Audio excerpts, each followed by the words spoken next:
The Wii is unquestionably one of Nintendo's greatest accomplishments. Despite its lackluster graphics, the console was the bridge for many into the world of Nintendo, while at the same time also appealing to Nintendo's already established fanbase. Personally, I came in as one of those dirty casuals, but in the end, for all of us, we came out of the Wii era with one simple fact in mind. It was a revolution.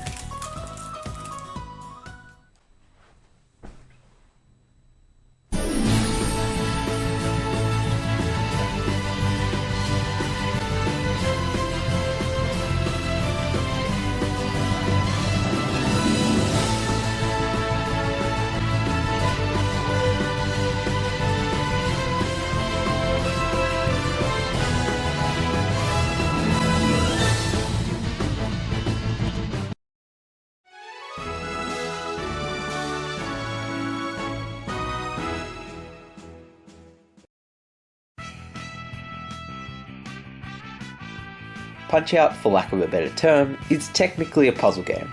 Kinda. If you want to land an attack, you can't just go in guns a-blazing. Instead, you have to wait for an opening while dodging all possible attacks, which can get pretty challenging actually. This makes for a really unique boxing game that is just an addicting flood of brilliance. So its gameplay is practically the opposite of For Glory, Little Max, who seem to just run up to you and try to smack you as fast as possible, right? Yeah, who cares, Cooper? You can just flick them off, just like that. Oh. Doc won't be happy with that.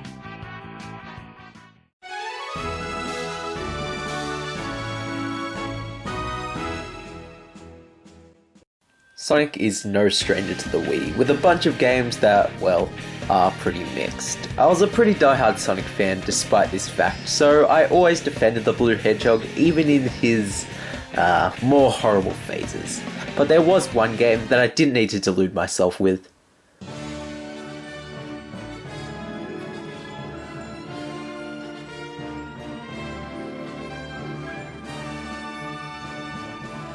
Right off the bat, before even playing, you can see that the graphics are pretty top notch, and that's without the Wii's graphical standpoint in mind. The gimmick this time around is the whole colour transformation thing, but for once, in what seems like 1,000 years, it never felt like it was a gimmick. Unlike the times when he's given a sword or Mario Kart driving controls. Who thought this was a good idea? The opening track is also pretty catchy, and is kind of a guilty pleasure of mine. It's actually the song I have on highest frequency for Smash Bros. Do you have to relate everything to Smash Bros? Well, of course, Cooper. Smash is everything. Oh god.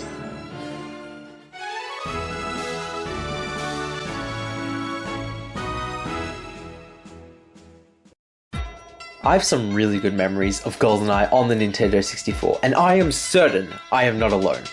Although I got absolutely smashed by my brother every single time we played, I still love playing as Oddjob and running around shooting away. Don't judge me, I didn't know better. The remake isn't really a remake per se, it's more of a reinvention than anything.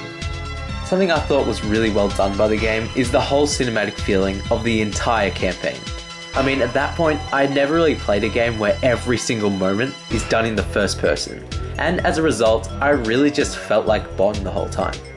I also really like the whole relationship between Trevelyan and Bond as well, as it really does set up for what's going to happen later down the track. The stealth action is pretty awesome too, and really builds the intensity that I feel is needed for a game like this. Picking off enemies one by one is equally satisfying as it is frightening, especially once you hear that sound clip of being seen. Just like the N64 original, there is also multiplayer split screen as well as online. Well, I guess not anymore since Nintendo shut down the Wii's Wi-Fi capabilities, but hey, at the time, it was pretty fun. Although it wasn't as revolutionary as the original, it was still pretty cool reliving some of those nice memories, and having a great game, which, you know, is kind of important.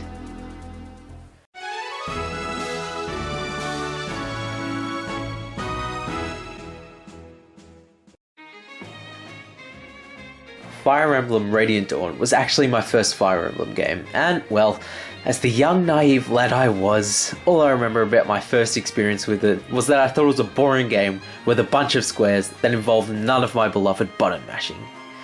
You know, I'm gonna be honest here, the only reason why I got this was because I thought the characters were cool in Smash Bros. Everything relates to Smash Bros with you, doesn't it? Once again, Cooper, Smash is everything. But back on topic. I came back to it a while later and I loved it. Expectedly, Radiant Dawn is a deeply challenging and well-crafted strategy game that is not afraid to beat you to a pulp. Seriously, during my playthrough, I swear I got my ass handed to me at least 50 times, and due to its unique permadeath feature, I was restarting a lot. Although this may sound infuriating to some, I was honestly having such a fantastic and memorable time, and I really found myself becoming attached to a lot of the characters. As a reward for your brain's hard work, there's also a few beautifully crafted cutscenes here and there that are honestly some of the best graphics I've seen on the system. Probably second best. Overall, is it one of my favourite Fire Emblem games? Well, I'm afraid not. That still has to go to Awakening, but Radiant Dawn is still one of the slickest and most rewarding games I've ever played, and should be given a go by anyone looking for a hearty challenge.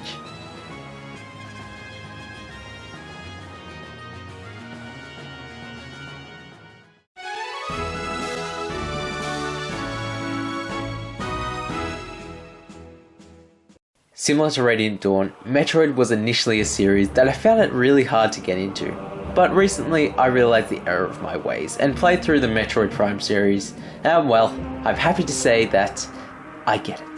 Metroid Prime Trilogy is insane in the amount of content it supplies. Not only are you getting a full Wii game, but you're also getting one of the best GameCube games revamped, and another fantastic one with that.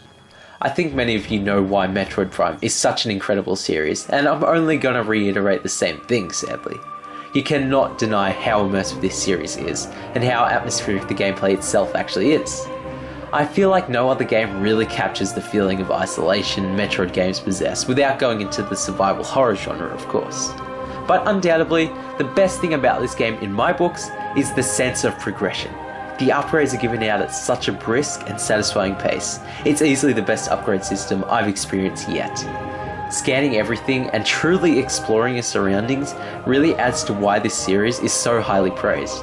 I mean, kill me for the comparison, but Metroid almost feels like Zelda, only less guided, more open, and in turn requires more true exploration. This is a fantastic change of pace for me personally, and really should be done by more games. But at the same time, I did find myself getting lost for the wrong reasons. I was never forced to do the sin of all sins, look up a walkthrough, but I've often found times where I'd be running around to the other side of the planet for no reason, only to find out that I was meant to go into a tiny hole right back at the start. It didn't happen often, but I sometimes felt myself getting frustrated over obscure solutions. But honestly, when I got lost only to find a smart solution, I was truly satisfied. I don't know, maybe I'm just a scrub, but that's honestly my one problem. Yeah, you're a scrub. Oh, thanks for the support, Cooper. No worries.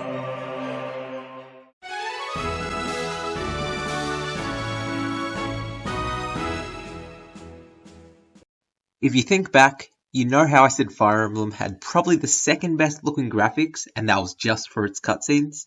So what would be number one? Well, here you go.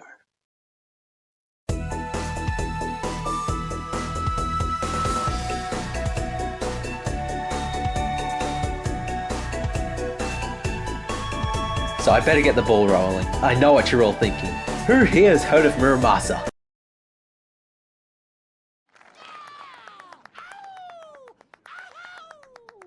Yeah, now we're talking! Yeah! Ow! Shh! Ooh, shut down. Oh, yes. Well, other than the one person who has heard of it, Muramasa is an absolutely stunning beat-em-up that is borderline an interactive painting. There are layers upon layers of 2D artwork that all move dynamically to create something that is continuously visually interesting. The animation is top-notch, and the characters and bosses are designed so elegantly and beautifully. So yeah, the graphics are pretty incredible. But how about the gameplay? Well, don't fret, because the swordplay flows so organically that every fight is just a joy to take part in. The Japanese mythology is also pretty interesting, and as you play through, you really get immersed into the world presented. It's structured as two separate stories that, although don't have too much to do with each other, are especially unique, engaging, and really do feel authentic. Oh yeah, and did I mention, you can forge over 100 swords, so that's always nice. You know, Smash Bros. May as well have 100 swords based on the amount of sword characters, am I right? Smash Bros. Again? Are you serious? Of course. Smash Bros. Is everything, Cooper.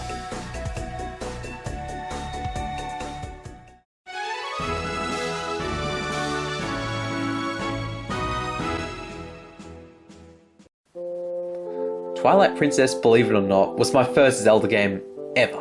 I know, pretty pathetic, but this was the game. The game that got me into Zelda and was the first true experience that opened my eyes to what an adventure could be like in a video game. You know, I've played games before this of course, but none managed to really feel as epic as this one. The dungeons were challenging, the wolf transformations were badass, the world was expansive, I just couldn't get enough of it. But the quintessential feature, the epitome of amazing, the single best thing about this game was undoubtedly Midna. Oh my god, Midna is my undisputed favourite character in Zelda, maybe even of all time. She has such an interesting backstory and a personality that is so infectious and unique. When I went back to play the past Zelda games, I just didn't find any of the partners as interesting or as entertaining as Midna. She was exceptional and I never felt annoyed when she wanted to tell me something, unlike some. I even liked her controversial transformation at the end. Fletcher, I think you're heading into fanboy territory. Be careful. Yeah, sorry. Oh yeah, one more thing. Midna's in Smash! Yes! Are you seriously still talking about Smash Bros? I swear that's the 5th time today. Once again, Cooper, Smash is everything. Anyway, although the graphics weren't as unique as other Zelda games, I still found them stunning at the time. And the final boss fight, oh my. I played that so many times over.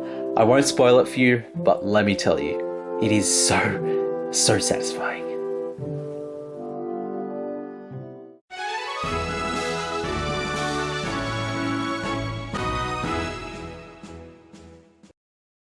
Super Mario Galaxy is the absolute pinnacle of 3D Mario. Every single level can be considered a platforming masterpiece that is brought together by an extremely likeable, overworld.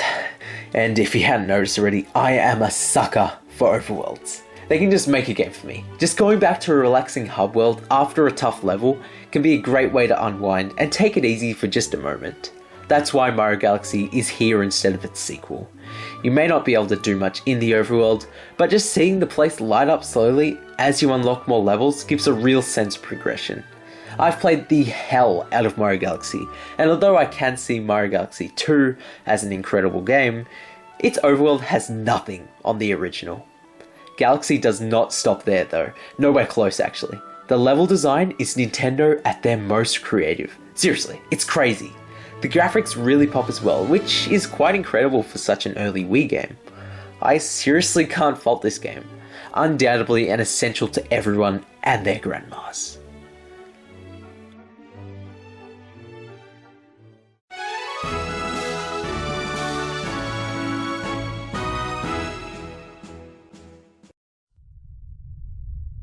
What the hell is this, Fletch? Why is Skyward Sword here? It shouldn't even exist, let alone as a Zelda game. Hey, calm down a bit, just give me a few moments. No, I will not! Twilight Princess is even better than this, and that game's already too dark for its own good. Alright, fine, I'll let this one slide, just please recognize its flaws. Thank you, Cooper.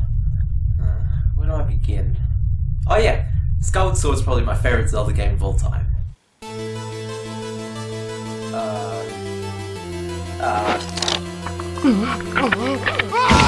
My god, you are an idiot! An imbecile! Only A Link to the Past or Ocarina of Time can be considered the best. Not this.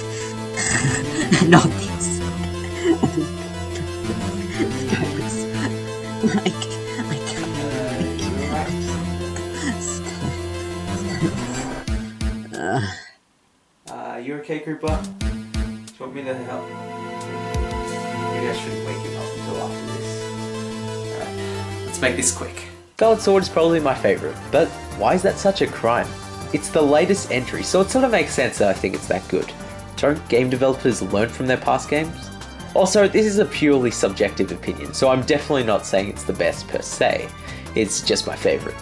To be honest, I don't understand the reason for the hate towards this game. Skyward Sword is an advancement of the franchise, plain and simple, refining all the mechanics of Zelda. The art style is almost a mixture between Twilight Princess and Wind Waker, which is fantastic, and the orchestrated music is emotive with some of the best tracks in the entire franchise. The truly emotional story is surrounded by believable relationships that reinvigorate my thoughts on not only Link, but especially Zelda. The dungeons are some of the best I've ever played, and are all distinctly creative in their own way.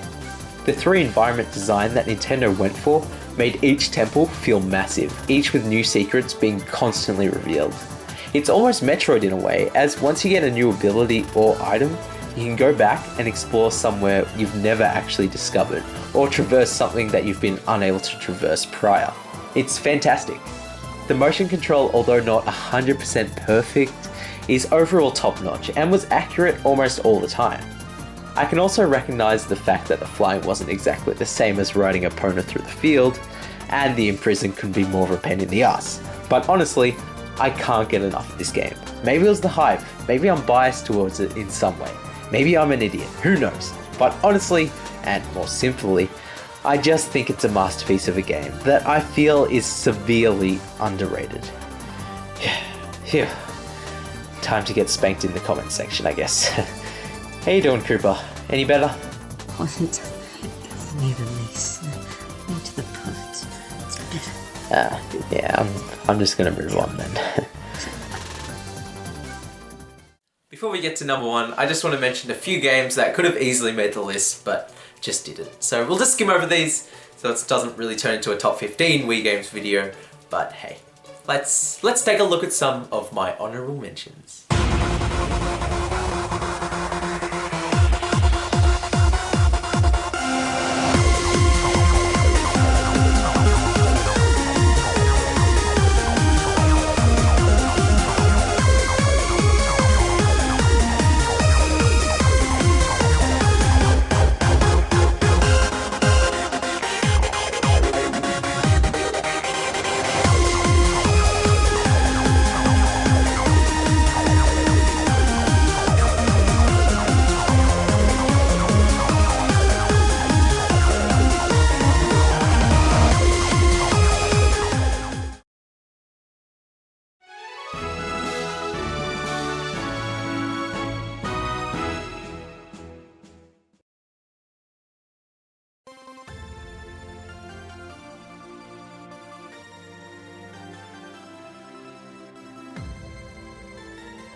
Oh wow, this game.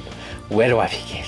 I remember before this game came out, me and my brother would rush to the computer and go into the Smash Bros Dojo website every single day. The hype could not be replicated. At that point, I had never been that excited for anything in my life.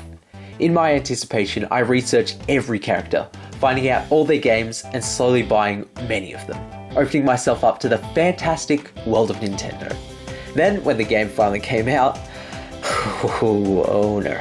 Before then, I don't think I've had that much fun with the game. It wasn't just the game either. Me and some friends played the hell out of it, making Dares for the Loser, involving some pretty questionable things. Let's skip over that. Anyway, back to the game.